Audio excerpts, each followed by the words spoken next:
Je ne suis pas mort, mesdames et messieurs les dos, ça fait tellement longtemps que j'ai pas tourné une vidéo qu'il y a la moitié de mon mur qui s'est totalement décollé et que je suis censé retourner cette vidéo maintenant parce que je l'avais déjà tournée, figurez-vous, mais que, eh bien, le son s'était pas activé. Hein, voilà, erreur vraiment de débutant. Ça fait 5 ans que je suis sur YouTube, ça m'est arrivé peut-être 3-4 fois en 5 ans de carrière, il fallait que ça m'arrive maintenant sur une vidéo qui durait 30 minutes. J'ai beaucoup de choses à vous dire aujourd'hui. On va parler de Daredevil Born Again. Je ne suis pas revenu, figurez-vous. Vous l'avez peut-être remarqué ou pas, je ne sais pas, parce que l'algo YouTube me fait me bouder un peu, hein, ce qui est normal parce que depuis que j'ai arrêté et repris YouTube entre guillemets, j'ai repris comme je vous ai dit, mais au rythme où moi je veux, en fait, c'est-à-dire que ça marche par phase. Des fois, je sors pendant une semaine 8 vidéos et d'un coup, je m'arrête comme maintenant pendant 20 jours sans vidéo. Ça, c'est pas très bon, hein. Le secret, c'est la régularité sur les réseaux. Je vais vous dire que là, il me boude pas mal. Mais avant toute chose, avant de vous parler de Daredevil Born Again, je vais pas revenir épisode par épisode de ce que j'ai pensé parce que il y a eu beaucoup de choses qui se sont passées. Donc je vais vraiment vous donner un point de vue global de la série jusque là. Et ensuite, je vous parlerai de ce que j'attends de ce dernier épisode parce que ben, ça y est,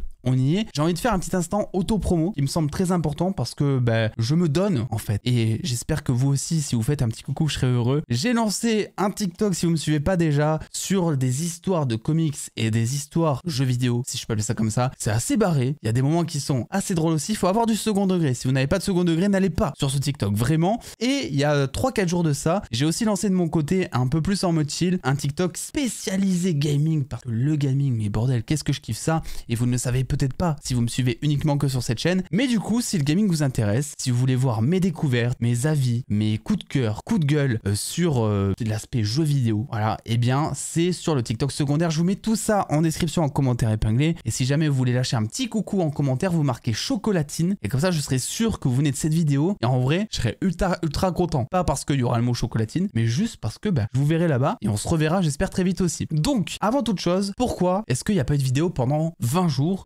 Pourquoi est-ce que je ne suis pas dans la spoiler room depuis 3 semaines? Déjà, grosso modo, concernant la spoiler room, c'est quelque chose que j'avais déjà expliqué aux potos, mais que vous ne savez peut-être pas. C'est-à-dire qu'en ce moment, bah, j'ai un taf à côté, voilà, etc. Et en ce moment, le taf, c'est compliqué en termes de planning. Et j'ai préféré préserver ma santé mentale. Et donc, c'est-à-dire que je pourrais, en soi, je vais pas vous mentir, être dans la spoiler room, mais je serais ultra fatigué. J'aurais pas forcément envie d'y être. Je me forcerai un petit peu aussi. Et comme je vous ai dit, le kiff avant tout. Donc, je reviendrai normalement en mai, si on veut bien de moi. Et si on ne m'a pas oublié jusque-là, parce que bordel, je suis un YouTuber qui ne vit que pour, voilà, l'ego et l'image des autres. Pitié qu'on ne m'oublie pas.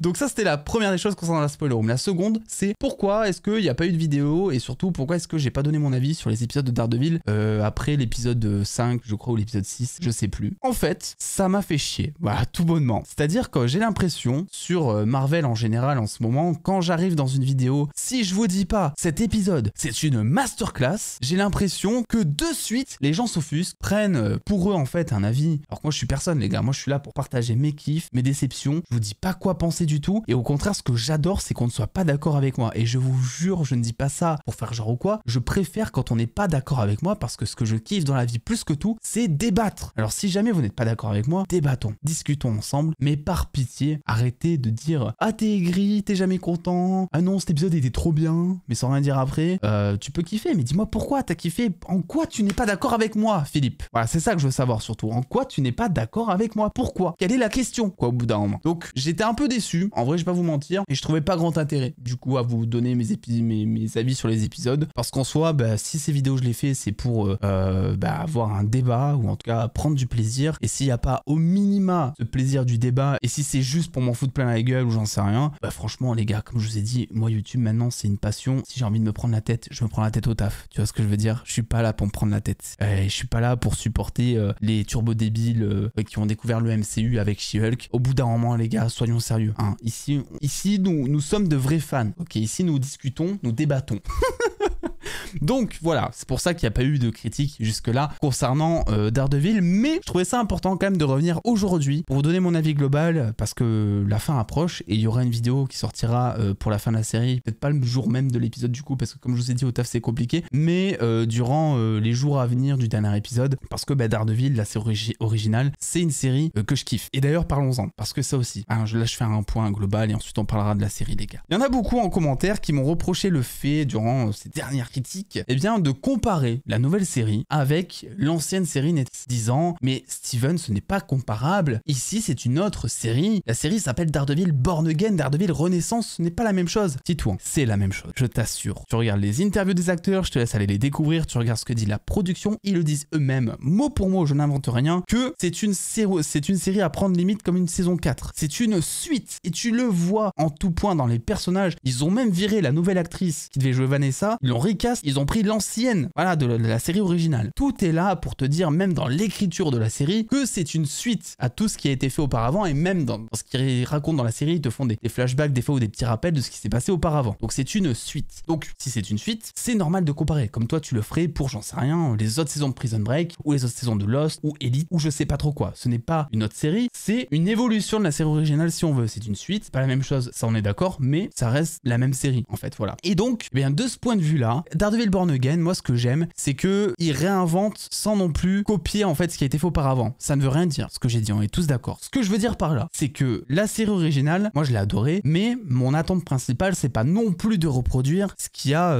été fait il y a genre 17 ans quoi, tu vois. En gros, ce que j'aime dans cette série, c'est quand ils refont les mêmes choses mais d'une manière différente. Du genre, quand Daredevil entend un truc ou autre, la mise en scène est totalement différente. Et moi, ça, c'est pour ça que j'aime cette série Daredevil Born Again. Les gars, en vrai, si c'est pour voir la même chose, autant ne pas refaire de série. Et je pense que les producteurs se sont dit la même chose. Dans le sens où si tu reprends une série de 17 ans après, c'est pour tout simplement apporter une autre vision ou apporter d'autres moyens de faire, en fait. Et là, je trouve que jusque-là, ils sont plutôt bien débrouillés. Par contre, il y a eu un gros couac dans la série, c'est qu'en fait, c'est clairement une série qui est malade. C'est un peu la Captain America de Disney+, si on veut, la Captain America 4, en fait, si on veut exagérer, dans le sens où on nous a menti, en fait. Rappelez-vous, il y a quelques mois de ça, on en a beaucoup parlé sur la chaîne parce que c'était quand même quelque chose d'assez inédit chez Marvel Studios. On a appris que Disney n'était pas satisfait des autres qu'ils avaient tourné jusque-là de Daredevil Born Again, et donc ils avaient décidé de passer par le stade réécriture, entièrement de zéro, et par le stade de tournage, en nous disant tout ce qui a été tourné, on va le virer, et on va apporter ce nouveau tournage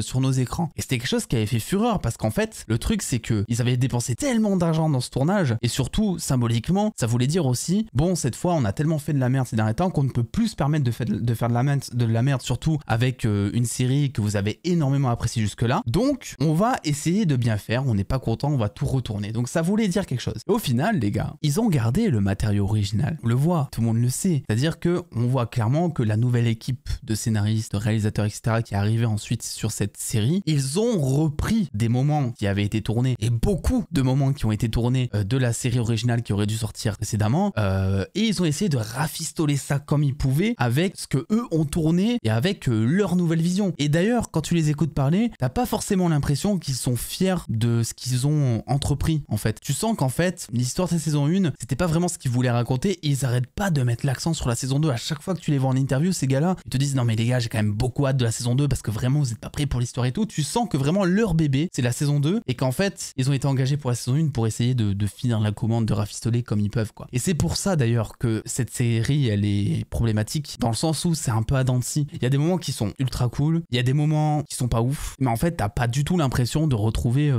Daredevil, t'as pas l'impression de retrouver le Daredevil de Netflix, en fait. Et je sais pas comment vous expliquer, c'est pas la même vibe, pas la même ambiance, c'est pas du tout écrit pareil non plus. Ça, c'était le giga point fort de la série originale. Et là, jusque-là, c'était un peu le couac, moi je trouve, hein, c'était vraiment le gros point faible de cette série. Et là, avec cet épisode 8, tu vois clairement la différence. Et je pense que même si je l'avais pas su, en fait, que c'était l'équipe qui avait les pleins pouvoirs enfin sur les 2 derniers épisodes, je pense que je vous l'aurais dit. Parce qu'en fait, tu le vois dans la gestuelle du caïd, tu le vois dans les dialogues, tu le vois dans le scénario, ils reprennent ce qu'ils avaient introduit en épisode 1 qui est aussi fait 100% par la nouvelle équipe. Donc en fait, tu sens limite ce qu'il faudrait faire, c'est épisode 1, épisode 8, épisode 9, et là, t'as ton truc.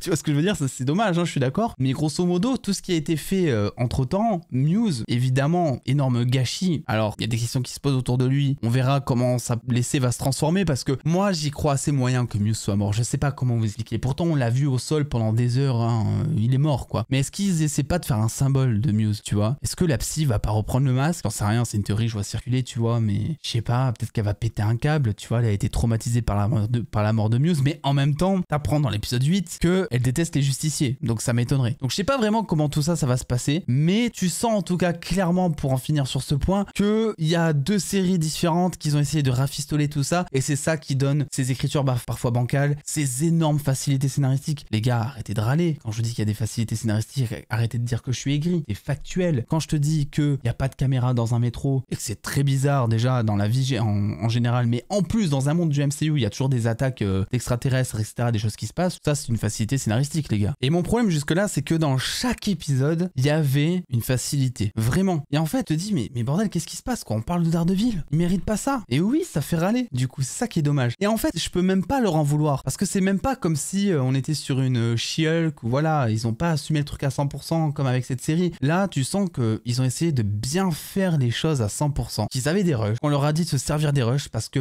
ils pouvaient pas tout retourner, ça coûtait trop cher. Donc ils ont essayé de se servir de ces rushs pour les incorporer dans l'histoire que eux voulaient raconter. Mais clairement, tu sens qu'il y a des moments où ils ont été obligés de mettre des facilités. Je suis pas forcément d'accord quand je vois certains dire que c'est de la fainéantise scénaristique. Pour moi, c'est pas de la fainéantise parce que le taf qu'ils avaient à accomplir en tant que scénariste et équipe de production, c'était quand même colossal, je pense. Tu vois, mine de rien, tu dois te servir d'un truc qui t'appartient pas, qu'une ancienne équipe à qui t'as jamais demandé ton avis, que t'as jamais demandé ton avis non plus, a fait. Et tu dois te servir de ça, de leur travail, pour raconter une histoire parce que toi, on t'a rappelé à la fin. Les gars, c'est un bordel, j'aimerais vraiment pas être à leur place. On peut aussi parler du dernier épisode, le parallèle qui est fait entre Bullseye, Daredevil, Fisk, tout ça c'est fait vraiment de manière superbe. Les couleurs qui sont de retour, un peu d'ailleurs à la manière Defenders, où on accentuait vachement le filtre photo en surface sur les couleurs des personnages, le jaune pour Iron Fist, le rouge pour Daredevil, etc. Là on est sur du bleu pour Bullseye, ça fait extrêmement plaisir. Et j'ai aussi envie de parler d'un truc, parce que ça me vient là comme ça, la religion, les gars, parce que ça aussi, on m'a reproché le fait que j'ai dit précédemment que dans la Daredevil Born Again, eh bien ils avaient totalement laissé une partie ultra importante du personnage de côté, la religion. Alors ok les gars, 2 secondes, à un moment on voit une porte d'une église et on voit Matt regarder la porte de l'église. Pendant 3 secondes, on voit Matt dans un tribunal avec des lumières qui passent comme si c'était dans une église, et on voit, je sais plus dans quel épisode, mais c'est parmi les derniers, Daredevil, enfin Matt Murdock, en train de prier, l'air de dire oui bon des fois il prie et tout, entre les épisodes t'inquiète, en fait oui il prie mais t'occupe pas trop de ça. Et ça je suis pas forcément d'accord, hein. Pour moi la religion dans Daredevil,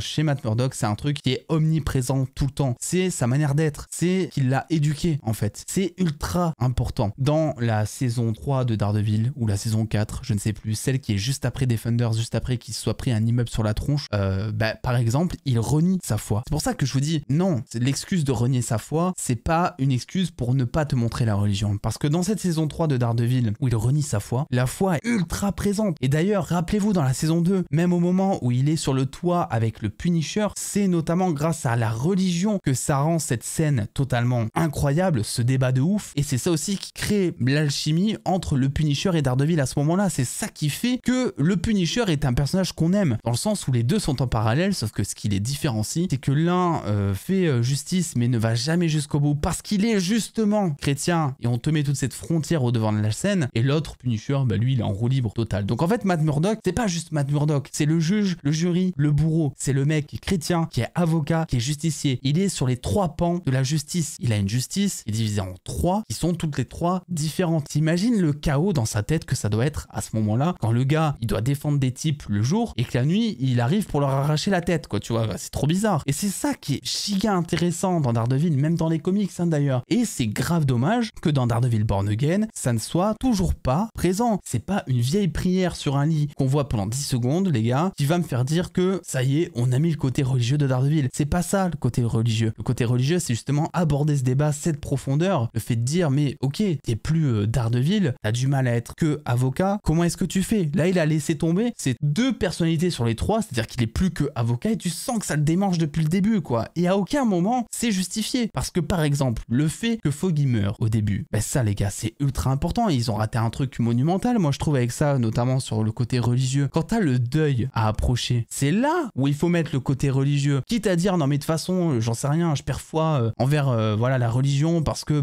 si je peux même pas protéger mon meilleur pote, ça sert plus à rien. Mais il y avait quelque chose à faire à ce niveau-là. Il a perdu la personne la plus importante dans sa vie, et à aucun moment, il y a le côté religieux qui rentre dans ce débat. Tu vois ce que je veux dire? Donc, pour moi, ça, c'est un véritable problème, et ce sont les 2 problèmes majeurs que je pourrais trouver aimé dans cette série Daredevil Born Again. D'un côté, c'est le fait que ce soit une série malade et qu'on a essayé de faire ce qu'on a pu avec ce qu'avait tourné l'ancienne équipe. Et de l'autre côté, c'est ce côté religieux qui, à l'épisode 8, n'est toujours pas présent. Donc moi, je vais vous dire, j'ai archi hâte d'être en saison 2. Ça fait grave enfant pourri gâté parce que la saison 1 n'est toujours pas terminée et que je vous dis déjà que j'ai hâte d'être en saison 2. Mais en fait, tu sens que la nouvelle équipe et l'équipe voilà, qui a fait cet épisode 8 et qui fera l'épisode 9, tu sens qu'ils ont envie de raconter un truc de ouf en saison 2, qu'ils sont en train de le faire parce que la série est en cours de tournage. Et en fait, tu sens que ça va être incroyable parce que si vraiment cette saison 2, elle est du niveau de l'épisode 8 et de l'épisode 9, les gars, ça sera pépite. Alors jusque-là, faut être patient, faut être nuancé et surtout se rappeler d'une chose, c'est que pour une fois, c'est pas forcément Marvel Studios qui a fait de la merde, tu vois, et je les défends sur ce coup-là. Parce qu'en fait, Marvel Studios, ils avaient fait de la merde, comme certains le disent avec Daredevil, bah ils auraient juste gardé l'ancienne équipe et on se serait retrouvé avec une série procédurale où on aurait vu Daredevil genre 2 épisodes et où Matt serait tout le temps dans un tribunal, ferait des vannes et avec un caïd qui rigole, tu vois. Ça serait vraiment que ça, la série. Là, au moins, ils ont essayé de rafistoler ça, ils nous mettent du drama, ils nous mettent du bullseye qui est incroyable, ils nous mettent des retournements de situation avec le caïd qui se fait flinguer, mais avec bim, Matt Murdock qui le protège, quoi, tu vois, mais what the fuck, quoi, c'est le dernier à devoir le protéger en général. Et là, tu le vois, il se prend une balle pour lui. Donc j'ai hâte de voir les répercussions de tout ça là-dessus. Pareil pour l'unité anti-justicier. Bref, il y a vraiment des leviers durant tous ces épisodes qui sont là, qui n'ont plus qu'à être levés en fait. Et c'est vrai que bah, tout ce qui a été tourné avant l'ancienne équipe, tu sens clairement que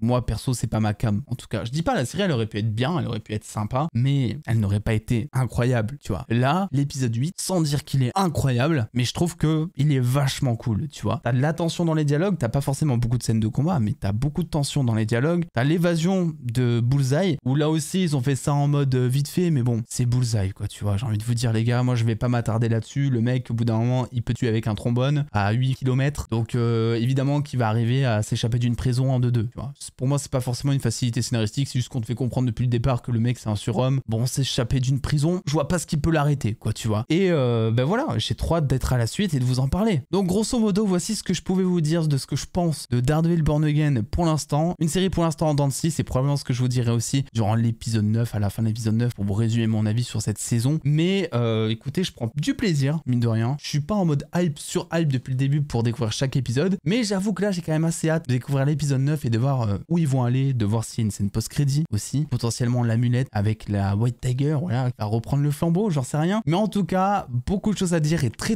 hâte de cette saison 2. Je vous rappelle du coup, si jamais vous voulez lâcher un petit coucou en commentaire avec le petit mot chocolatine qui va bien, il y a mes comptes TikTok qui vous attendent en description et commentaires épinglés. Ça fait plaisir, ça fait chaud au cœur si vous voulez taper un petit coucou. Vous savez que l'aventure est toujours compliquée et longue à se lancer au départ quand on crée un compte. Donc voilà, si vous pouvez m'aider, ça serait ultra cool. Et bah les gars, on se dit à très vite et peut-être qu'on reviendra de temps en temps sur pareil des news Marvel, etc. Mais je vous avoue qu'en ce moment, j'ai un planning qui est assez chargé et j'ai pas forcément un kiff prioritaire pour vous parler de tout ce qui est en train de sortir du côté de chez Marvel en termes de news ou de rumeurs. Je laisse ça aux copains de la Spoiler Room, voilà. Et moi, je me fais kiffer et je joue aux jeux vidéo. Voilà, je me détends. Ça fait plaisir, les gars. Vraiment, ça faisait un moment. On se dit à très vite et surtout, n'oubliez pas, beaucoup d'amour, peu de haine et pas mal de chocolatine en commentaire.